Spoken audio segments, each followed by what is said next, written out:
Pero cuando Dios nos habla, bueno, nos llama a un propósito. ¿Cuál es el propósito? También lo vemos en el libro de Efesios, ¿verdad? Llevarnos a una madurez, a un crecimiento, a un conocimiento de la estatura de Cristo, ¿verdad? A un varón perfecto. En nuestra lengua hay muchas cosas que se pueden hablar de la lengua y todo eso, ¿verdad? Pero no va a ser el tema, es donde Dios trabaja también. Cuando nosotros estamos hablando y decimos, ay, como que me estoy involucrando más en las vidas de los demás que en la relación con Dios, también ahí trabaja Dios. En nuestra conducta, ¿cómo nos comportamos? ¿Somos respetuosos? ¿O nos falta ese respeto? ¿O nos falta mucho más? También en los malos hábitos, ¿cuántos tenemos malos hábitos? Nadie, así todos así. En nuestros malos hábitos. ¿Qué son los malos hábitos?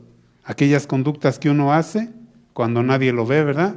O aquellas conductas que uno hace cuando lo ven y como que las disfraza ahí, como que le da un apapacho ahí, como que no pasó nada. Imaginémonos un poco en la construcción. Ya se pone así como que ay, ya nomás habla uno de la construcción y ya empieza uno a ver a los trabajadores y todo lo que van a derrumbar, ¿no? Por ejemplo, cuando un trabajador empieza, que lo llaman y le dicen, hay que remodelar la fachada. Y bueno, cuando no hay gente en la casa, pues qué bonito, ¿no? Pero cuando hay gente en la casa y que hay que estar remodelando y que la gente pasa, que los dueños pasan, que los niños pasan y que todos pasan y el trabajador está acá con la cuchara o pintando o haciendo algo y pasan por abajo y dice, ay Dios mío, que no se me vaya a caer nada, ¿no? ¿Qué se pone ahí? Hay mucho polvo volando, se complican las salidas, las entradas, bueno, ahí está bonito, ¿no? Pero ¿qué cuando decimos hay que trabajar adentro? Y son dos trabajadores y uno va a agarrar una parte y otro va a agarrar otra parte y todos viviendo ahí. Imagínese por un momento el polvo va a volar. Va a haber un montón de cosas. Ahora imagínese Dios trabajando en nuestra fachada, quitando ahí lo que en nuestra cara le estorba, en nuestros gestos le estorba, ¿no? Ahora imagínese que Dios se meta a trabajar adentro de nosotros. Cuando le decimos, Dios trabaja en mí, como dice el pastor, no sabes lo que pides. Dios sí se la toma en serio, ¿eh? Usted llama a un trabajador y le dice, para tal fecha vamos a empezar a trabajar, o en diferentes áreas, ¿no? Y el trabajador llega exactamente puntual y dice, vamos a empezar. Y todos decimos, ay, qué bueno, empecemos. Uno piensa que ya va a empezar algo bonito, pero empieza como a destruir, empieza a tumbar, que hay que tumbar el muro, que hay que hacer, o en los carros hay que bajar los motores, hay que quitar, solamente para quitar una pieza, ¿no? Imagínese a Dios trabajando afuera de la casa y trabajando en nosotros, ¿verdad? Eso sí ya es un poco más complicado. Entonces, muchos dicen, pues que Dios trabaje, que trabaje afuera, ¿no? Muchos no lo invitan a trabajar adentro de su casa. Muchos seguimos nuestra religiosidad, pensamos que ya llegamos a Cristo, conocemos a Cristo, y ya de ahí, pues ya, vénganos tu reino, Señor, ¿cuándo vienes para irnos? Pero no, hay un propósito, tenemos que cambiar, ¿verdad? Aquí dentro de nosotros, o todo el creyente tiene que saber que tenemos que cambiar. Y Dios va a trabajar adentro de nosotros. Bueno, cuando lleva la idea de que Dios va a trabajar, es algo importante. Como platicamos ahorita, si nosotros decimos, a nosotros nos dicen vamos a empezar a trabajar tal fecha, para nosotros es importante. Imagínese para Dios qué tan importante es empezar a trabajar, ¿no? Él sí se te la toma en serio. Él sí se la toma en serio. Nosotros a veces vacilamos y decimos, no, Señor, mañana oro, voy a luego, y ya le saca uno la vuelta y ya. Pues si Dios está trabajando, Qué padre que trabaje. Dice el dicho, dice un dicho mexicano. ¿Qué dice un dicho mexicano? Hay muchos, ¿verdad? Sí. Uno específicamente en este momento dice, atrás de la línea que estoy trabajando. Como le platicaba ahorita, muchas veces uno trabaja y está ahí trabajando y pasan los niños, no respetan el área de trabajo de cada uno, ¿no? Como le platicaba, está uno trabajando y pasan los niños y piensa uno que se le van a caer las cosas. Pues fíjese, dentro de todo esto, nosotros tenemos ese carácter o tenemos esas dos maneras de ver las cosas. Cuando alguien está trabajando, nosotros decimos, pues que trabaje. Y ahí lo vemos que le está batallando y se le cae y que trae las manos ocupadas y dice uno, pues que trabaje, le sufra, pues le voy a pagar. ¿Qué pasa cuando otra persona ve a una persona trabajar y lo ve batallándole y le dice, pues por lo menos no sé hacer nada, pero pues déjame te ayudo, ¿no? Te arrimo agua, se te cayó algo, déjame te lo arrimo. Hay dos maneras de ver este punto o de saber cuando Dios está trabajando en nosotros. Cuando Dios está trabajando, nosotros ponemos un interés en querer ayudarlo. No en decirle, no, pues no va a poder, no. En decirle, Señor, Jesús aparte, y le reprendió por haber hablado así. Y le dijo, eso no puede sucederte, Señor, que Dios nunca lo permita. Alguien diría, ¿qué le pasó a Pedro, no? Como que quiso... Aquí nos lleva la idea de que casi lo levantó, que lo tomó de la mano y le dijo, ven para acá, Señor. Que le dijo, ven para acá y te voy a enseñar o te voy a reprender por haber hablado así. Los judíos entendían que el Mesías sería para siempre. Pedro tenía esto en su cabeza. ¿Qué tenía en su mente? Vamos a Juan capítulo 12, verso 34. Ya vimos que entonces Pedro se armó de valor. ¿Y por qué se armó de valor? Ahorita vamos a ver. Dice, le respondió la gente, porque también en esta ocasión Cristo les estaba hablando acerca de que tendría que padecer Cristo. Dice, nosotros hemos oído de la ley que el Cristo permanece para siempre. ¿Cómo pues dices tú que es necesario que el Hijo del Hombre sea levantado? ¿Quién es el Hijo del Hombre?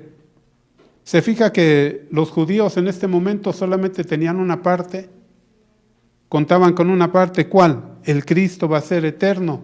Pero a ellos se les había pasado el libro de Isaías en el capítulo 53, cuando dijo que iba a ser varón de dolores, experimentado en quebranto, que iba a llevar el castigo de nuestra paz sobre de él. Ellos se les pasó un poco así como que por alto. Ellos querían que el Cristo permaneciera para siempre, que fuera eterno. El Pedro tenía esto en mente. Por eso también le decía, nada de esto te acontezca. Ten compasión de ti mismo. Estas palabras entonces vemos que Pedro se las había aprendido. Pedro, por la experiencia que había tenido en un pasaje que ahorita vamos a ver en Mateo capítulo 14, verso 27 al 30. Si quieren ustedes leerlo, yo nada más se los digo, o les digo una parte de lo que este texto estaba hablando. Cristo se había quedado a orar en una parte, los discípulos habían ido en la barca, y en una hora de la noche, Cristo llegó a ellos caminando, y ellos gritaron que habían visto un fantasma, ¿verdad? Y Cristo les dijo que no, que tuvieran ánimo, que era Él. Y entonces Pedro le dijo, si eres tú, manda que yo vaya hacia ti. Y Jesús le dijo, ven. Y entonces Pedro fue y empezó a caminar sobre las aguas, algo impresionante. En toda la historia de nuestra vida, no se ha visto que alguien camine sobre las aguas, ¿verdad? Cristo estaba venciendo la ley de la gravedad. o la hundición, pues. Cristo en ese momento, Pedro en ese momento estaba caminando sobre las aguas. Pero ¿qué pasó? Pedro empezó a voltear hacia alrededor, dijo, ay, ay. Empezó a ver las olas del mar de Galilea y empezó a sentir que se hundía.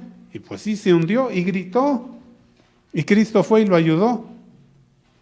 Aquí tenemos una experiencia de Pedro. Mucha gente por las experiencias cree que puede hablar con Cristo.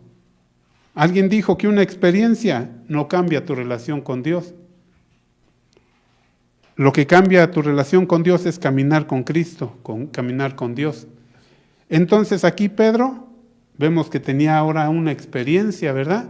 Se sentía con voz y voto para haber tomado a Cristo y haberlo llevado de un lugar a otro para decirle, nada de esto te acontezca.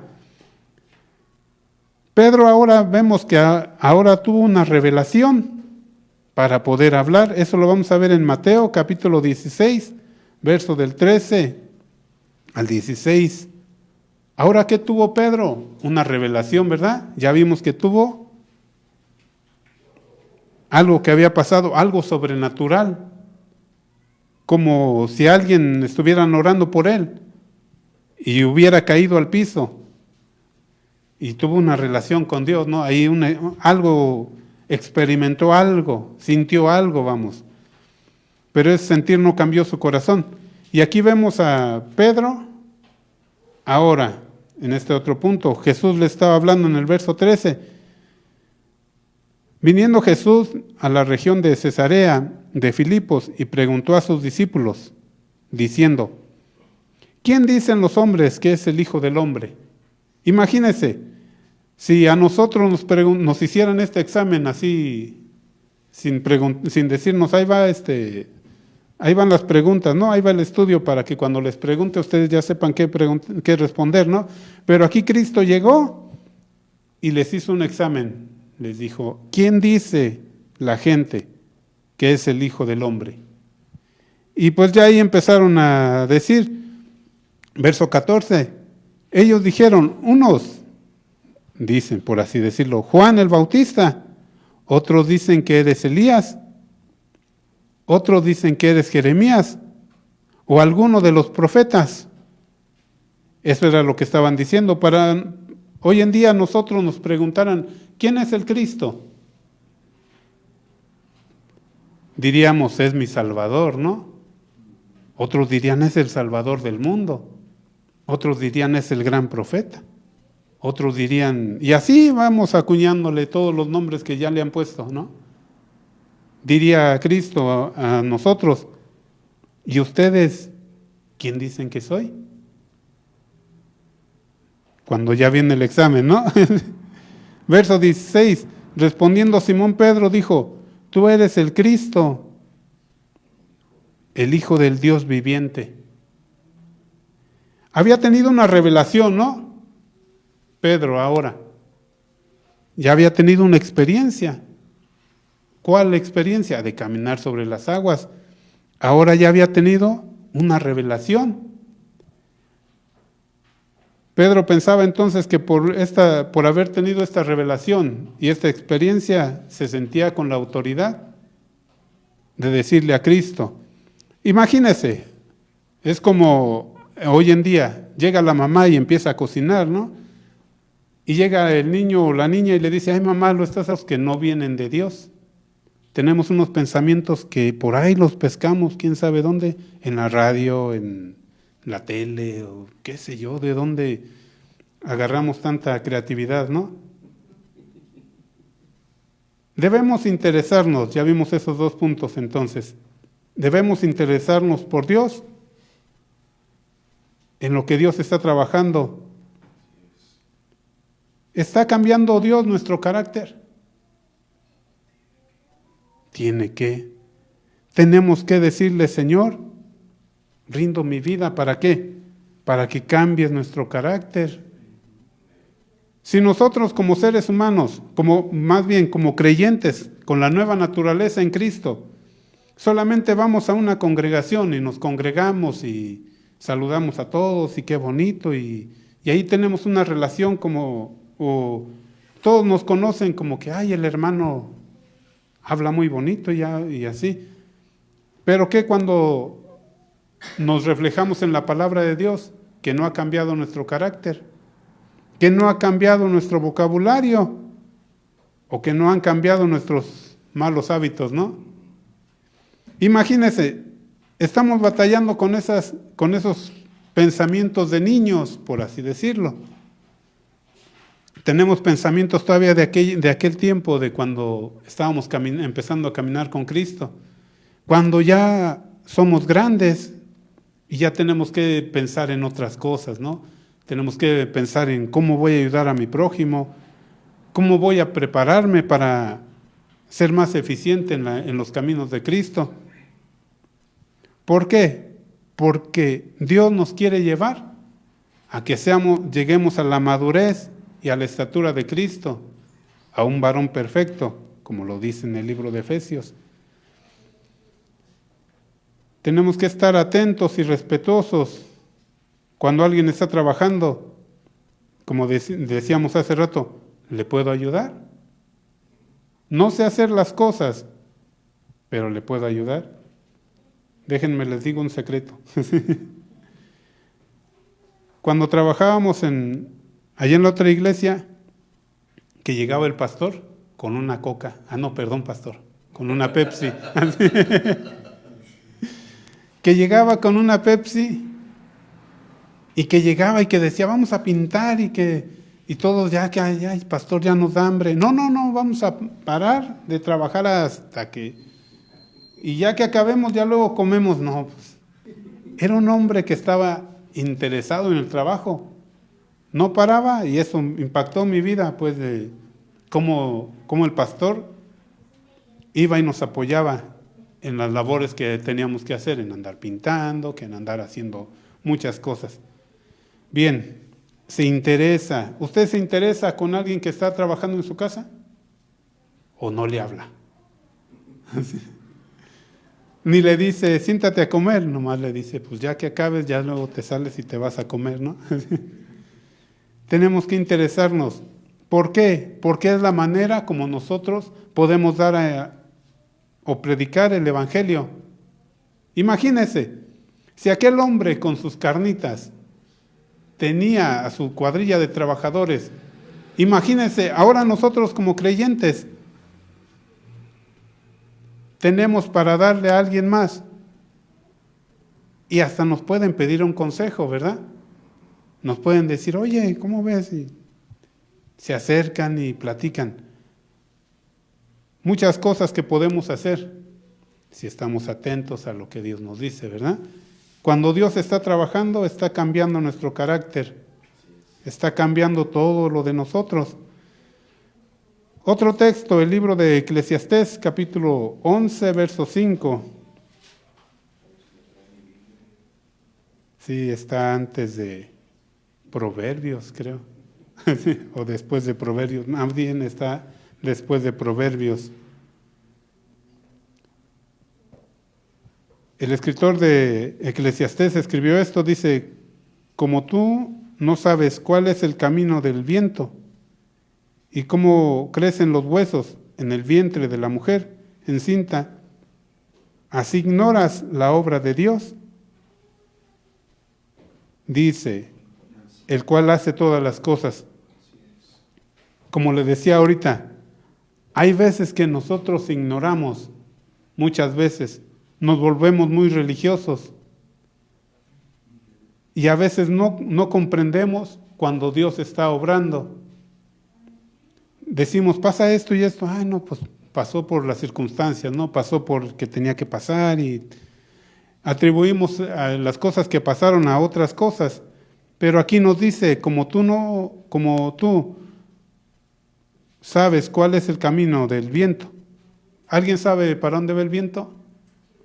Pues sí, cuando le hace así, moja su dedito, ¿no? Y le hace así. ¿Para dónde va? Pues va para allá. Dice, o cómo crecen los huesos en el vientre de la mujer encinta. ¿Cómo es la obra de Dios? Oculta, ¿verdad? Si está formando Dios un ser humano adentro del vientre, ¿cómo lo está formando? ¿A la vista de todos? No, ¿verdad? Estamos en proceso, diríamos, ¿verdad? Entonces, si Dios está trabajando en nosotros, debemos de estar atentos cómo está trabajando en nosotros, para que no sea como la otra frase que dice ahí, así ignoras la obra de Dios. ¿Cómo la ignora uno? Pues ¿cómo la deja uno pasar? No pasa nada. Pues si no estoy creciendo, pues bueno, algún día creceré. Los tiempos no están para ver si vamos a crecer o no vamos a crecer. Tenemos que confiar en Dios. Se han levantado guerras, se han levantado muchas cosas, la pandemia, se ha levantado todo. Hermanos que ya no van a la congregación. Se ha levantado todo así como que de la noche a la mañana, como que nos despertamos y hubo algo así como que un cambio de vida, ¿no? Cada día debemos de estar preguntándole a Dios, Dios, ¿mi vida te agrada? ¿Estás formándome?